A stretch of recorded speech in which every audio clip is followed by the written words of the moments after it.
এদিকে এসআইআর শুনানিতে চক্রান্তের অভিযোগে সরব হলেন খোদ বিধায়ক। বরানগর উচ্চ বিদ্যালয়ে বিএলওর সঙ্গে কথা বললেন তৃণমূল বিধায়ক। যাদের হিয়ারিংটা হচ্ছে ততটুকু হোক, বাকিটা আপনি তাহলে ওনার সাথে কথা বলে পরের দিন দেখে নিন। পরের দিন অলরেডি না ম্যাডাম, বিএলওর অ্যাবসেন্সে কোনো ভোটারের হিয়ারিং কিন্তু হবে না। হ্যাঁ ঠিক আছে, কিন্তু পরে ওনার পার্সোনাল প্রবলেম আছে, উনি চলে যাচ্ছেন, সেটা ঠিক আছে, কিন্তু বিএলওর অ্যাবসেন্সে ভোটারের হিয়ারিং যেন না হয়। আজকেই করতে হবে, কারণ হ্যাঁ তাহলে আপনি ওনার সাথে কথা বলুন। 100-150 করে শিডিউল করা, আমি বুঝতে পেরেছি, কিন্তু তাহলে কিন্তু এটা কিন্তু একটু দেখতে হবে যে যেন বিএলওর অ্যাবসেন্সে কোনো ভোটারের হিয়ারিং না হয়।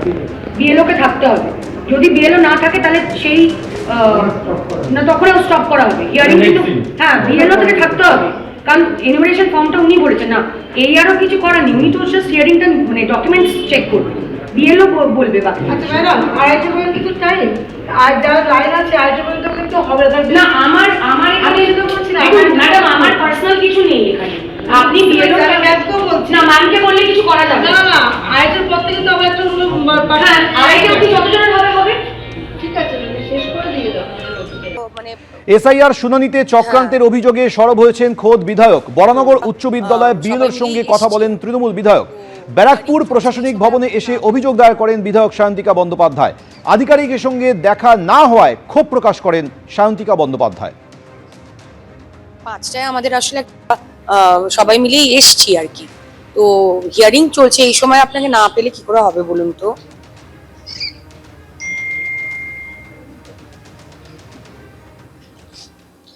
পাঁচটায় আমাদের আসলে একটা ভিসি আছে, আমরা 5টায় আসতে পারবো না, আর 5টায় তো হিয়ারিংও শেষ হয়ে যাবে স্যার। 5টায় অ্যাভেলেবল থাকবেন?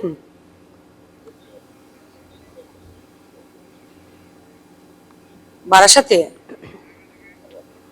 ঠিক আছে, আমি জানাচ্ছি আপনাকে, আজকে আমার 5টায় হবে না, কিন্তু ওই হিয়ারিং এর সময়গুলো একটু আপনাকে অ্যাভেলেবল পেলে আমাদের সুবিধা হবে।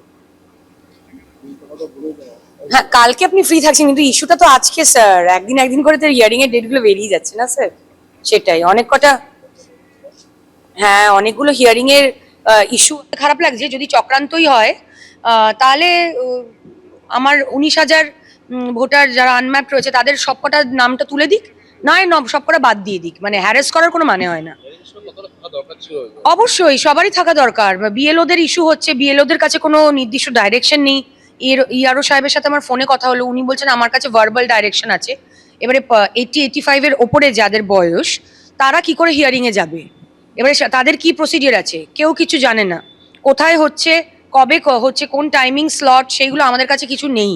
তো আমরা আমাদের ভোটারদেরকে তাদের নামটা তোলানোর জন্য হিয়ারিং ক্যাম্প অবধি নিয়ে যেতে পারছি না।